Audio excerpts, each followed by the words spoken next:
आज इतनी भारी संख्या में आप सब लोग यहाँ पे पधारे, पूरा हॉल खचाखच भरा हुआ है और बहुत सारे लोग बाहर भी खड़े हुए हैं।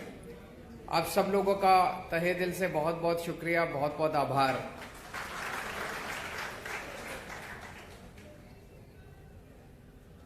मैं आप लोगों से पूछना चाहता हूं कि 27 साल से तो भाजपा है यहाँ पे, उसके पहले कांग्रेस थी। कभी किसी भी पार्टी ने चुनाव के पहले, चुनाव के बाद, सरकार ने कभी आपसे ऐसे आमने सामने बातचीत करी आपकी समस्याएं जानने के?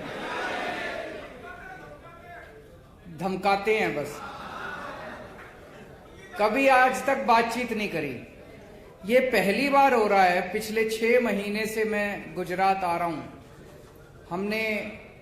आज हम टेक्सटाइल के ओनर्स के साथ, कर्मचारियों के साथ बात कर रहे हैं। कई सारे पेरेंट्स आए हुए हैं, उनसे बात कर रहे हैं। हमने अलग अलग मुद्दों पे गुजरात के अलग अलग हिस्सों में जाके जनता के साथ बातचीत करी, उनकी समस्याएं समझने की कोशिश करी कि क्या समस्या है, तभी तो समाधान निकलेगा। आज जिस तरह से हम इस चुनावी कैंपेन के अंदर आपसे बातचीत कर रहे हैं और आपकी समस्याएं समझ के उसका समाधान निकालने की कोशिश कर रहे हैं, मेरा आप लोगों को वादा है कि जब सरकार बनेगी तो सरकार भी ऐसे ही चलेगी, बातचीत के जरिए, जैसे चुनाव चल रहा है। जैसे चुनाव के दौरान आपसे बातचीत कर रहे हैं, वैसे ही चुनाव के बाद, सरकार बनने के बाद आपसे बातचीत करेंगे और आपकी समस्याओं का समाधान निकालेंगे। और जैसे वो लोग चुनाव के पहले भी आपसे बात नहीं करते, वो चुनाव के बाद भी आपसे कभी बात नहीं करते। तो मैं सीधे सीधे मुद्दों पे आता हूं। सबसे पहली चीज है, जिस समाज में व्यापारी खुल के निडरता के साथ व्यापार नहीं कर सकता, वो समाज की अर्थव्यवस्था कभी भी आगे नहीं बढ़ सकती। वो समाज गरीब ही रहेगा, वो समाज अमीर नहीं बन सकता। अमीर तो तभी बनेगा जब व्यापार आदमी खुल के करेगा, बिना डर के करेगा। आज आप लोगों ने, यहां इतने सारे लोगों ने आने की हिम्मत करी, आपकी हिम्मत की मैं दाद देता हूं।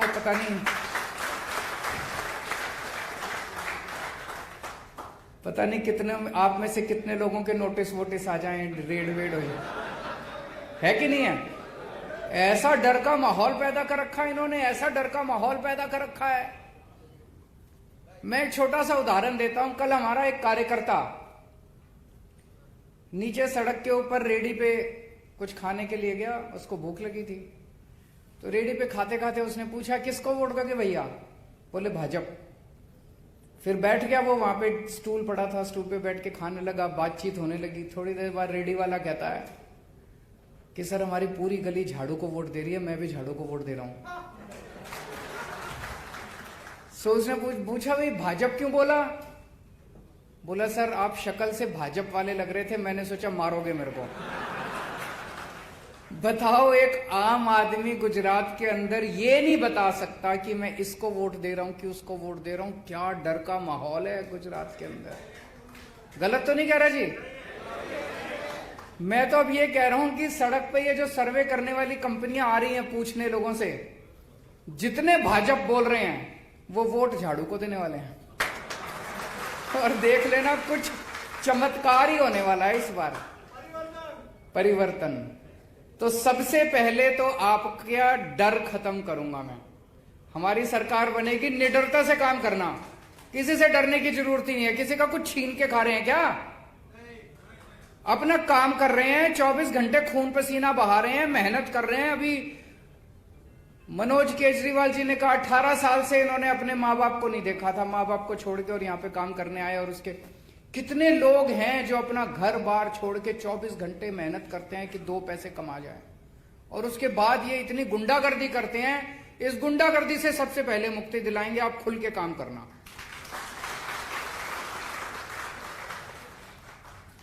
सम्मान देंगे आपको। मैं बहुत बड़े बड़े व्यापारियों से मिला, सब कहते हैं जी जिंदगी में पैसा तो बहुत कमा लिया, लेकिन जैसी ये सरकारें हैं, सरकारें ऐसे करती हैं जैसे कोई हर व्यापारी चोर हो, इस तरह से ट्रीट करती हैं। टैक्स डिपार्टमेंट वाले भी, ये भी, वो भी ऐसे करते हैं जैसे कोई चोर हो। एक व्यापारी 24 घंटे मेहनत करके अपने घर के बच्चों के लिए पैसे कमाता है, उसमें से टैक्स देता है, दान पुण्य का काम करता है, धर्म का काम करता है, समाज को पालता है। तो सबसे पहले आपको डर दूर करेंगे, दूसरा आपको पूरी तरह से सम्मान, तरह तरह से सम्मान दिया जाएगा सरकार की तरफ से कि हमें गर्व है, देश को गर्व है आपके ऊपर। रेड राज बंद करेंगे। दिल्ली में बंद कर दिया रेड राज, कोई इंस्पेक्टर रेड मारने नहीं जाता, किसी डिपार्टमेंट का कोई इंस्पेक्टर किसी को नहीं भेजते हम। मेरा अपना ये मानना, ये जितने रेड मारने जाते हैं, ये कोई व्यापारी से टैक्स लेने नहीं जाते, ये अपने लिए, अपना घर भरने के लिए जाते हैं, वसूली के लिए जाते हैं। आपको जान के ताज्जुब होगा जी, 2015 में दिल्ली में हमारी सरकार बनी, उस टाइम दिल्ली का 30,000 करोड़ का रेवेन्यू था। फिर हमने सारी रेड बंद कर दी। मेरे को कई अफसरों ने कहा जी ये रेड मत बंद करो, ये व्यापारी चोर हैं, ये टैक्स नहीं देंगे। मैंने कहा भरोसा रखो, व्यापारी खुद मन मर्जी से टैक्स देना चाहता है, वो चाहता है सरकार तंग ना करे। आज भाई साहब 75,000 करोड़ का रेवेन्यू हो गया मेरा 7 साल के अंदर बिना रेड के। तो आपकी सारी रेड बंद, कोई इंस्पेक्टर आपको तंग करने के लिए नहीं आएगा। चौथी चीज जो सबसे ज्यादा अब निकल के आई कि पैसे की धोखाधड़ी। माल ले जाते हैं और पैसा नहीं आता, पूरा का पूरा पैसा लुट जाता है, पैसा फंस जाता है। बहुत सारे ऐसे किस्से मैंने सुने हैं कि ऐसी कई पार्टियां आई, 4-5 महीने तो अपनी गुडविल बना लेती हैं मार्केट में, पहले 2 करोड़ का काम किया, फिर 4 का किया, और फिर एकदम से 20 करोड़ का काम करके और सारा सामान लेके और गायब हो जाती है मार्केट से। होता है कि नहीं होता ऐसे? और कई लोग इस तरह से डूब चुके, उनका सारा पैसा फंस चुका। इसके लिए स्पेशल कानून लेके आएंगे, आपको प्रोटेक्शन देंगे इसके खिलाफ। अभी 1-2 सुझाव तो आए कि उसमें क्या होना चाहिए। आपकी एफआईआर भी होगी, आपको परेशान भी नहीं करेंगे, और केवल कोरी एफआईआर से आपको अंत पंत में आदमी को एफआईआर थोड़ी चाहिए, अंत पंत में तो अपना पैसा चाहिए वापस, है ना? तो एफआईआर भी होगी और पैसा भी वापस दिलाएंगे आपको आपका। और ये पेमेंट की प्रॉब्लम केवल सूरत की या गुजरात की नहीं है, पूरे देश की है। जितने व्यापारी हैं, मैं तो व्यापारी समाज से आता हूं, जितने व्यापारी हैं सब इस पेमेंट की प्रॉब्लम से जूझ रहे हैं।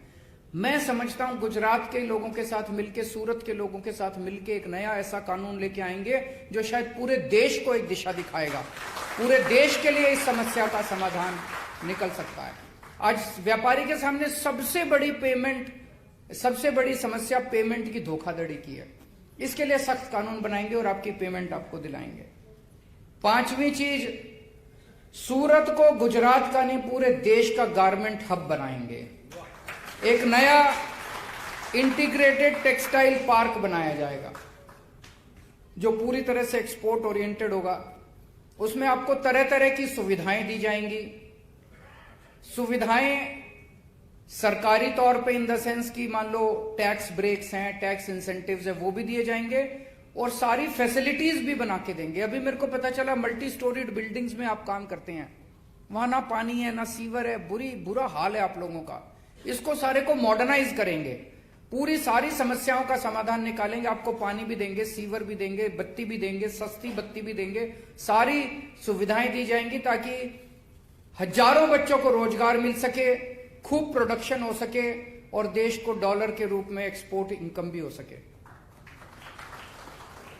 छठा, एमएसएमई का बेनिफिट आप लोगों को नहीं मिलता। आप अगर लोन लेने जाते हो तो कोलेटरल मांगा जाता है।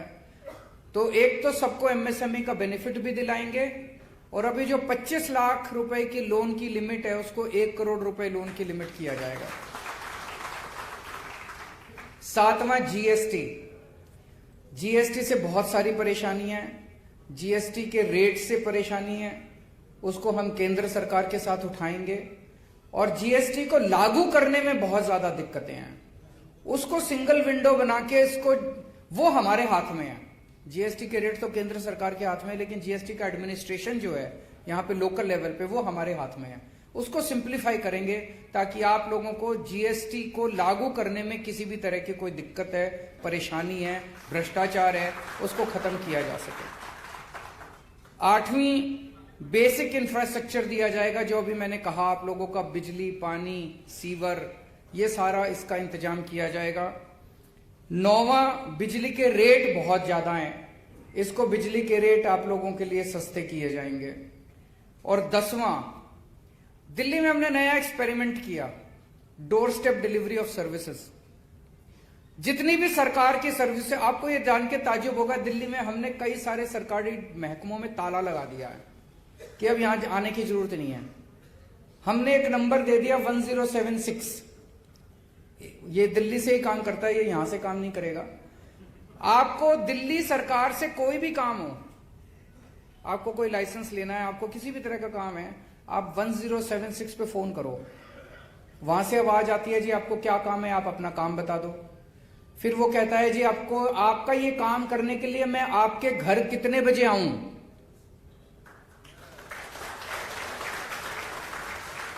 आपको सरकारी डिपार्टमेंट में जाने की जरूरत नहीं है, सरकार आपके घर आके आपका काम करके जाएगी।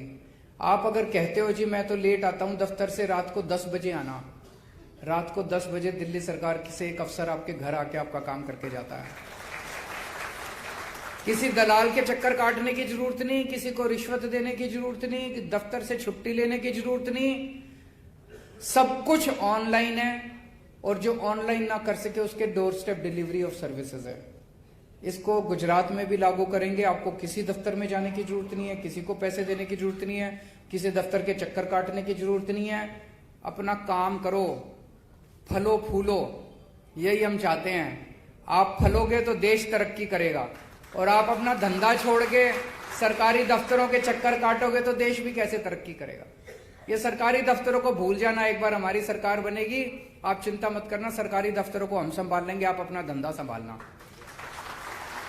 अब 2 बातें और आई। एक तो सुराना साहब ने फीस की बात करी और उनके साथ कई सारे पेरेंट्स आए हुए हैं। आपकी बात बिल्कुल सही है सुराना साहब, सारे स्कूल खराब नहीं है प्राइवेट, लेकिन अधिकांश स्कूलों ने गुंडागर्दी मचा रखी है, बहुत ज्यादा गुंडागर्दी मचा रखी है। कानून के मुताबिक कोई भी स्कूल, जितने स्कूल होते हैं ना, ये कानून के मुताबिक चैरिटेबल ट्रस्ट होते हैं, ये उससे कमाई नहीं कर सकते। कोई भी स्कूल आपकी फीस से कमाई नहीं कर सकता, प्रॉफिट नहीं कमा सकता। हमने दिल्ली में, हमारी सरकार बनी, हमने दिल्ली के सारे स्कूलों का ऑडिट करवाया, फाइनेंशियल ऑडिट। और आपके जान के ताज्जुब होगा, नाम लेना तो ठीक नहीं है, लेकिन अपने मन में सोच लेना, देश के जितने बड़े से बड़े नामी गिरामी स्कूल हैं, किसी के पास 40 करोड़ की एफडी, किसी के पास 60 करोड़ की एफडी, पैसे कमा एफडी करा के बैठे हैं, उससे इंटरेस्ट पे इंटरेस्ट कमाए जा रहे हैं, और आपके बच्चों की फीस पे फीस बढ़ाए जा रहे हैं। ये तो गैर कानूनी था। आपको यह भी जान के ताज्जुब होगा, हमारी सरकार जब ऑडिट खत्म हो गया, कई स्कूलों से हमने एफडी तुड़वाई और बच्चों की कई सालों की फीस वापस करवाई। ये कोई चमत्कार से कम नहीं था। आज तक इतने बड़े बड़े स्कूल, आप मन में जो भी स्कूल सोच सकते हो सोच लो, उन स्कूलों ने अपने बच्चों के पेरेंट्स के अकाउंट में पैसे वापस करे हैं। ऐसा हुआ इस देश के अंदर, नहीं तो कौन स्कूल वापस करता है पैसे। कभी लाइब्रेरी फीस, कभी डेवलपमेंट फीस, कभी पिकनिक फीस, कभी ढिमका फलाना ढिमका फीस पे फीस लेते रहते हैं ये लोग। तो एक ये करा, और उसके बाद हमने ये कर दिया, भाई कोई भी फीस अगर बढ़ानी है तो आप सरकार से परमिशन लोगे। 7 साल से दिल्ली में किसी स्कूल को फीस नहीं बढ़ाने दी हमने आज तक। गौतम साहब ने कहा कि उनकी बच्ची को स्कूल से निकाल दिया गया, तो 2 चीज है सुराना साहब, एक तो सारे गुजरात के लोगों को कह दो हमारी सरकार बनवा दें, अगले 5 साल तक किसी प्राइवेट स्कूल को फीस नहीं बढ़ाने देंगे, ये मेरी गारंटी है। और दूसरा, गौतम साहब जैसे जितने लोग हैं जिनके बच्चों को इन्होंने गुंडागर्दी करके स्कूल से बाहर कर रखा है, सरकार बनने के 24 घंटे के अंदर सारे बच्चे स्कूल के अंदर होंगे।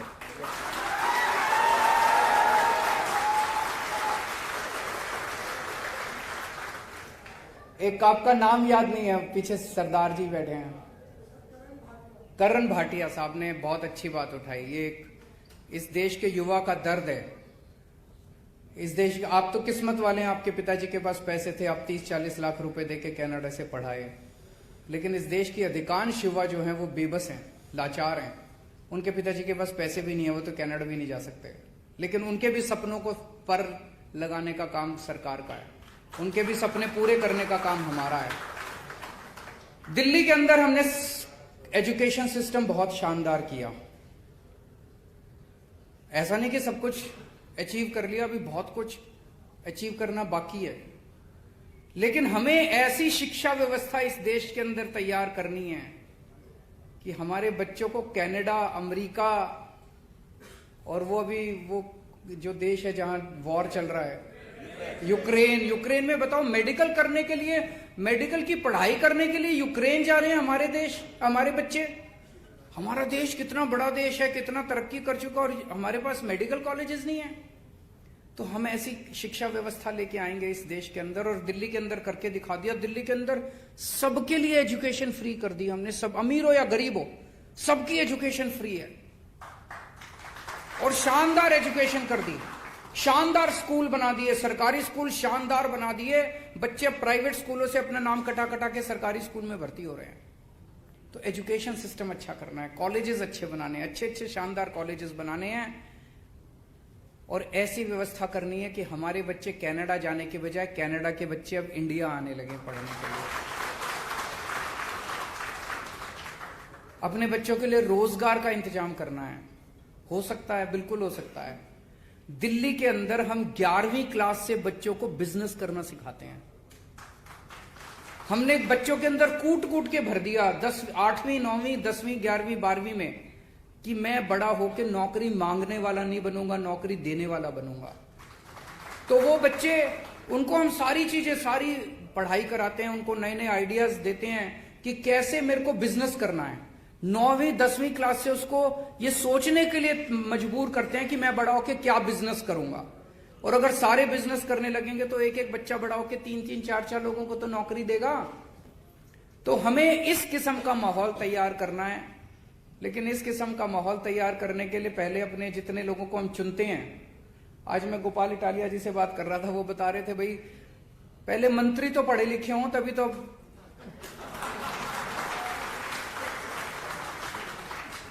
अब अगर हम ऐसे मंत्रियों को चुनेंगे, ऐसे एमएलए को चुनेंगे जो खुद अनपढ़ है, तो वो क्या आपके लिए स्कूल बनाएगा।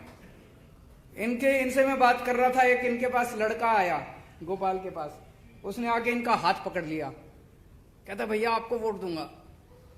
तो उसने कहा क्यों, इतना क्यों वो हो रहे हो। तो उसने कहा जी ये जो अपना एमएलए है लोकल, इसके पास एक बारी मैं काम कराने गया, 2 घंटे बिठाया उसने। मैंने पूछा क्यों बिठाया, कहता ये तू लेके आया, ये इंग्लिश में है, मेरा इंग्लिश पढ़ने वाला जब आएगा तब।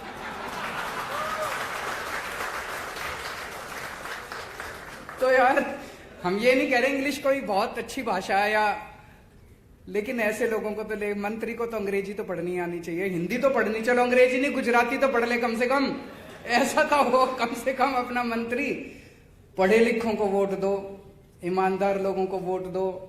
अभी तक 27 साल में आप लोगों के पास कोई वो नहीं था, मौका नहीं था। पहली बार ऊपर वाले की कोई कृपा हो रही है कि ऐसा जबरदस्त माहौल बन गया। सारे लोग मिलके इस बार बदलाव करो, नई सरकार लेके आओ, मिलके तरक्की करेंगे। बहुत बहुत शुक्रिया।